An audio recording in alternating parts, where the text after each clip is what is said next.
नमस्कार दोस्तों, भोजपुरी तड़का नाइट में स्वागत है दोस्तों आप लोगों का। दोस्तों अगर दोस्तों आप हमारे चैनल पर नए हैं तो हमारे चैनल को दोस्तों सब्सक्राइब कर लीजिए, क्योंकि दोस्तों हमारे चैनल पर भोजपुरी की हर ताज़ा खबर आती रहती है दोस्तों। जी हाँ दोस्तों, ऋचा दीक्षित जी को दोस्तों बहुत ही कमाल का दोस्तों भोजपुरी वीडियो सॉन्ग दोस्तों यूट्यूब पर आने वाला है, जिस गाने का दोस्तों नाम है कौने बनवा दोस्तों। जी हाँ दोस्तों, कौने बनवा दोस्तों एक माँ के ममता के ऊपर दोस्तों गाना बनाया गया है दोस्तों, जो कि दोस्तों आप लोग को ये गाना काफी गजब को लगने वाला है दोस्तों।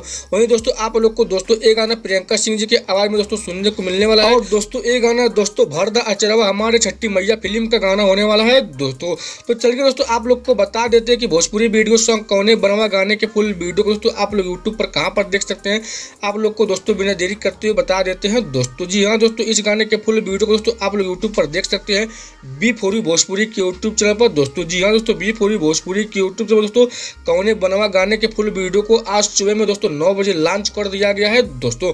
तो जी हाँ दोस्तों, अगर दोस्तों आप लोग को मेरी वीडियो अच्छी लगी हो तो मेरी वीडियो को लाइक कीजिए, सब्सक्राइब कीजिए। तो मिलते हैं दोस्तों अगले खबर में, तब तक के लिए नमस्कार दोस्तों।